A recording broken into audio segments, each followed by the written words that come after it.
एक बार अष्टवसु जो देवताओं से भी श्रेष्ठ हैं, वो भ्रमण कर रहे थे। सुमेरु पर्वत बहुत 4 लाख योजन ऊंचा, उसमें बड़े बड़े महात्माओं की भी जो दिव्य महात्मा हैं और देवताओं की भी स्थलियां हैं। भगवान वशिष्ठ जी का वहीं आश्रम था। बड़े ही पवित्र पक्षी, मृग और सब ऋतुएं एक साथ उस आश्रम की शोभा बढ़ाती थी। यहां वर्षा ऋतु तो यहां ग्रीष्म ऋतु तो यहां शिशिर ऋतु, ऐसा उस वशिष्ठ जी महामहिम ज्ञानी महापुरुष 6 ऋतुएं आश्रम में शोभा बढ़ा रही थी। इतना विशालकाय आश्रम के अलग अलग ऋतुओं की शोभा अलग अलग उपवन में थी। किसी बगीचे में वर्षा ऋतु की शोभा हो रही, किसी में बसंत ऋतु की, ऐसे स्वादिष्ट फल मूल जल की पूर्ण सुविधा। और वशिष्ठ जी हर समय तपस्या परायण भगवदानंद में मगन रहते। वशिष्ठ जी के आश्रम में एक सुरभि रहती थी, उससे एक सुंदर गौ का प्रादुर्भाव हुआ जिसे नंदिनी गाय, चमत्कार पूर्ण नंदिनी जी थी। जो चाहो जो सोचो जैसी परिस्थिति वैसे ही वो प्रकट कर दे। समस्त देव कामनाओं को भी पूर्ण करने की सामर्थ्य रखने वाली नंदिनी जी। बस वशिष्ठ जी अपने देव पूजन के कार्य में, जो भगवत पूजन के कार्य में दुग्ध आता उतना ही लेते। आश्रम में नंदिनी जी विराजमान थी। वो 8 वसु वहां से जब निकले तो आकर्षण हुआ, उनकी एक स्त्री भी साथ थी वसुओं की, गाय को दी, इतनी सुंदर तेजस्वी गाय। तब पूछा अपने पति से वसुओं कि ये गाय, तो उनका ये दिव्य गाय है, जिसके पास होगी उसके शरीर में कभी बुढ़ापा नहीं आएगा, कोई रोग नहीं आ सकता केवल इसके रहने से, और जो कामनाएं करे वो सब पूर्ण हो जाती हैं। और कहीं इसका दुग्ध पान कर ले फिर क्या कहना, हर समय वो जवान रहेगा, स्वस्थ रहेगा, बिना खाए पिए स्वस्थ रहेगा। नंदिनी के दुग्ध का प्रभाव, बड़ी महिमा का वर्णन किया। तो उसमें देव नामक जो वसु थे वो गाय को देख करके बहुत प्रसन्न हुए, अपनी पत्नी से कहने लगे कि इस गाय के दर्शन मात्र से अशुभों का नाश होता है, परम मंगल होता है, और ये दिव्य गौ है, ये वरुण नंदन वशिष्ठ जी की सेवा में रहती है। इसका जो दूध पी ले तो 10,000 वर्ष तक वो यौवन अवस्था में स्वस्थ होकर के कभी कोई जुकाम बुखार कुछ नहीं, हर समय जवान रहेगा। ऐसी महिमा गा रहे थे। तो जो देवनाम वसु की पत्नी थी उन्होंने कहा अपने लोगों को तो आवश्यकता नहीं, क्योंकि वसु है वो स्वयं दिव्य है।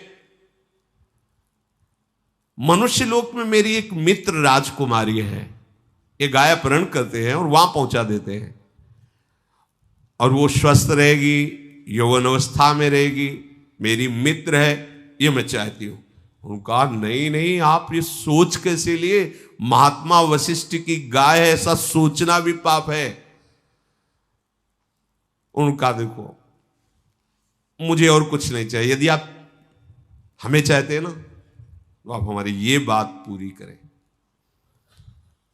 जो अष्टवसु थे, देववसु के साथ उनकी पत्नी ने जब ऐसा हठ किया तो उन्होंने अपने और 7 जनों से, तो उस समय भगवान की इच्छा से ही ऐसे महापुरुष हैं ये वसुजन जो देवताओं के भी द्वारा बंधनी हुई, उनके मन में बात आ गई और उन्होंने देववसु की पत्नी का प्रिय करने के लिए गाय का अपहरण कर लिया, नंदिनी जी का। गौ का अपहरण करके वो जा रहे थे कि महर्षि वशिष्ठ जी संध्या करके अपने आश्रम में आए, तो देखा नंदिनी नहीं।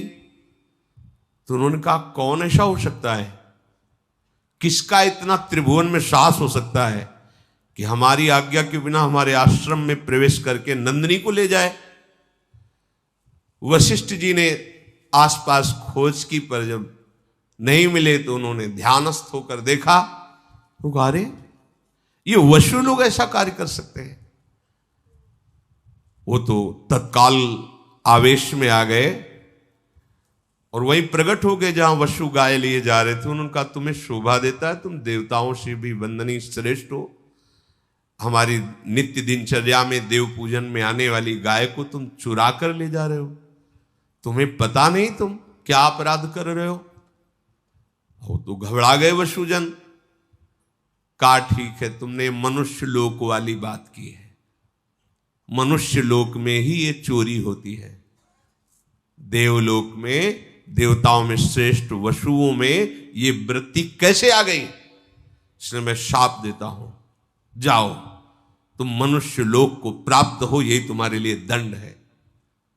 वशुओं को ये शाप दे दी, जाओ तुम मनुष्य लोक में जन्मो। देखो इतना ऊंचा पद, थोड़ा सा लोभ। अब तो वशुजन घबरा गए। वशिष्ठ जी के चरणों, मनुष्य योनि भगवत प्राप्ति कर ले तो ठीक है, नहीं बहुत ही आप क्या समझते हो, देखो ऐसे दुर्गंध निकलती है यहां से, सब मलमूत्र की थैली है, कोई बहुत बड़ी चीज है। देवताओं के कभी पैर जमीन में नहीं पड़ते, कभी पसीना नहीं निकलता, जहां से निकल जाए वातावरण खुशबू से भर जाएगा। और इसे देव दुर्लभ योनि, केवल भगवत प्राप्ति वो नहीं कर सकते, यहां से हो सकती है, वो नीचे ही गिर सकते, ऊपर नहीं उठ सकते। अपने सबसे ऊपर ब्रह्मलोक का भी अतिक्रमण करके भगवान के दिव्य धाम को जा सकते हैं। भगवान वशिष्ठ जी के चरणों में सब गिर पड़े, प्रभु पता नहीं क्या हो गया था, ऐसी गलती क्यों हो गई, प्रभु मुझे क्षमा कीजिए। आपका कृपा प्रसाद जब तक नहीं मिलेगा तब तक अब हमारे हृदय में भारी जलन होगी। आप समस्त धर्मज्ञों में ज्ञानियों में श्रेष्ठ हैं, क्षमा क्षमा, ऐसा कह के चरणों में गिरे। अच्छा तो ठीक है, तुम मनुष्य योनि में जाओगे पर 1 वर्ष में ही मुक्त हो जाओगे। लेकिन देव 7 तो 1 वर्ष में मुक्त हो जाएंगे। तुम अपनी पत्नी को बहुत चाहते हो और उसकी आसक्ति वश इनको भी प्रेरित किया, ये तो 1 वर्ष में क्रमशः मुक्त हो जाएंगे, पर तुम्हें पूरे जीवन मृत्यु लोक में रहना पड़ेगा। दीर्घ काल तक तुम्हें मनुष्य योनि का दुख भोगना पड़ेगा। अगर भगवान का भजन नहीं तो ये दुख योनयः, दुख ही दुख है, देख लो ना। मैंने जो आवेश में आकर तुम लोगों को वचन बोले हैं, मेरे वचन कभी मिथ्या नहीं होते, ऐसा ही होगा। अब सबके हृदय बहुत ही व्याकुल हुए। तब देव वसु ने कहा, प्रभु जिसके कारण मैं ऊपर से नीचे जा रहा हूं, मृत्यु लोक में जाऊं, पर वो कारण मुझे ना मिले। समझ गए होंगे, जिसके कारण अर्थात अब मेरा कभी जीवन में मृत्यु लोक में जाने पर ब्याह ना हो, मुझे संयोग प्राप्त ना हो। हाँ ये तथास्तु, ऐसा ही। अब विचार किया कि मेरी मां कौन बन सकता है, वसुओं को गर्भ में धारण कर सके ऐसी कौन साधारण स्त्री थोड़ी हो सकती, मेरा पिता कौन बन सकता है। तब विचार किया कि अगर मेरी मां बनने की सामर्थ्य है तो भगवती गंगा जी में है। तो अष्टवसुओं ने गंगा जी का स्तवन किया, ध्यान किया। गंगा जी प्रकट हुई, उन्होंने कहा, मां हमें भगवान वशिष्ठ का शाप प्राप्त हुआ है कि जाओ तुम मृत्यु लोक में मनुष्य योनि को प्राप्त हो। कोई भी मनुष्य लोक की स्त्री इतनी सामर्थ्य नहीं रखती कि मुझ वसुओं को अपने गर्भ में रख सके। इसलिए आपको हमारे ऊपर कृपा करनी होगी और आप मेरे लिए इतना कि आप मुझे अपने गर्भ में धारण करें। पर मां, मुझे गर्भ में पहुंचाने वाला पिता भी कोई मनुष्य नहीं हो सकता। अब आप चयन करें मेरा पिता कौन होगा। जब गंगा जी से ऐसी प्रार्थना की और गंगा जी ने कहा कि तुम 8 को मैं गर्भ में धारण करूंगी और वशिष्ठ जी की आज्ञा के अनुसार एक को 7 को मुक्त कर दूंगी 1 वर्ष में, पर 1 को रखूंगी। तुम्हारे पिता का चयन मैं करूंगी और तुम्हें संबोधन भी कर दूंगी। गंगा जी मुख्यतया ब्रह्मलोक में ही विराजमान, ब्रह्मा के कमंडल में, जो भगवान वामन का चरणोदक उन्हीं से। एक महाभिष नाम के प्रसिद्ध राजा इक्ष्वाकु वंश में हुए थे। उन्होंने 1000 अश्वमेध, 100 अश्वमेध करने वाला यज्ञ, वो इंद्र पद का अधिकारी होता है। 1000 अश्वमेध, 100 राजसूय यज्ञ करके महान पुण्यों को प्राप्त किया था। वो ब्रह्मा जी की सभा में बैठे हुए थे, महाभिष नाम के राजा। बड़े बड़े सब ब्रह्म ऋषि वहां विराजमान थे। इसी समय भगवती गंगा जी पधारी उस सभा में, और हृदय में बात थी वसुओं को गर्भ में धारण करने वाले पिता का चयन। वायु भगवान को गंगा जी ने इशारा किया कि हमारी जो आंतरिक चिंतन वृत्ति उसके अनुसार व्यवस्था करो। तो वायुदेव ने गंगा जी का ऊपरी वस्त्र थोड़ा सा हटाया। जो हटाया तो ब्रह्मा जी समेत समस्त ब्रह्म ऋषियों ने सर झुका दिया। लेकिन महाभिष देख ही रहे थे। गंगा जी अपार सौंदर्य, गौरांग वदन। ब्रह्मा जी ने दृष्टि डाली, समस्त देवता ब्रह्म ऋषि सब सर झुकाए हुए हैं, लेकिन महाभिष गंगा जी को देख रहे हैं और गंगा जी महाभिष को देख रहे हैं। भगवान ब्रह्मा ने कहा, तुम दोनों ने ब्रह्मलोक की मर्यादा का तोड़ दिया। ऐसा कैसे हो सकता है कि देवी गंगा पधार रही और तुम सर ऊंचा करके देख रहे हो? जाओ, मृत्यु लोक को प्राप्त हो, तुम यहां रहने के अधिकारी नहीं। और गंगा जी से कहा कि तुम्हारी दृष्टि इन पर क्यों गई, इसलिए तुम भी मृत्यु लोक में जाओ और इनका वरण करो। वो खोज ही रही थी कि इन वसुओं का पिता बनने का कौर, तो ब्रह्मलोक में विराजमान महान तपोनिधि पुण्यात्मा महाभिष। जब ब्रह्मा जी ने गंगा जी को और महाभिष को ऐसे वचन कहे जिनको शास्त्रीय भाषा में शाप कहा जाता है। राजा महाभिष बड़े ही तपस्वी तेजस्वी थे।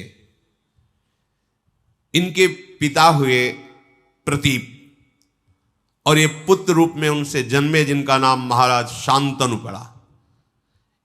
ये बचपन से इतने सिद्ध महापुरुष थे कि जैसे कोई बूढ़ा जा रहा छू ले, वो तत्काल लकड़ी फेंक दिया, जवान हो गया। महान गंगा जी के पति बनेंगे। गंगा जी जिनको भगवान महादेव जी माथे पे धारण किए हुए हैं। महानदी गंगा महाभिषेक को जब देखा ब्रह्मलोक से गिर रहे, तो बीच में रोककर कहा, निराश मत होइए, जहां आप विराजमान थे उससे ऊंचे पहुंचाने का यह विधान बना है। तुम्हें अब भगवत प्राप्ति होगी। तुम्हारे पुत्र रूप में कोई और नहीं आ रहे, स्वयं वसु आ रहे हैं, अष्ट वसु। भावना से, पर तुम मृत्युलोक में जाते ही हमारी ये बात भूल जाओगे। तुम धैर्य पूर्वक जाओ, निराश मत हो। ये जो कुछ हुआ है सब मेरे विधान से हुआ है, क्योंकि अष्ट वसु ने गंगा जी से प्रार्थना की थी।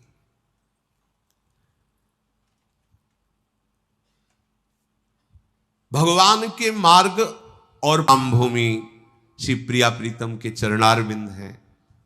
वृंदावन विश्राम, यहां से कभी पतन नहीं होता। कैसी भी गलती हो जाए, हमारी लाडली जो सरकार को कभी गुस्सा नहीं आता। जैसे ब्रह्मा जी को आ गया ना, चलो जाओ, हटो ब्रह्मलोक से। ने कहूं न रिश कहूं, भूली हूं न होत सकी, रहत प्रसन्न सदा। और ब्रह्मा जी भी जिनकी आराधना करते हैं, वो प्रभु श्री कृष्णचंद्र जी प्यारी जी की आराधना में रहते, इसलिए हम बाजी जीत गए। बाजी जीत गए।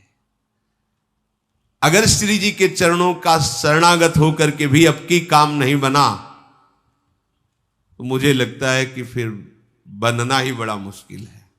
बनना बड़ा मुश्किल है। ऐसे तपस्वी महापुरुष महाराज प्रतीप हरिद्वार में गंगोत्री में बैठ करके हजारों वर्ष तपस्या की। गंगा जी प्रसन्न हुई और उनकी गोद में आकर बैठ गए दाहिनी तरफ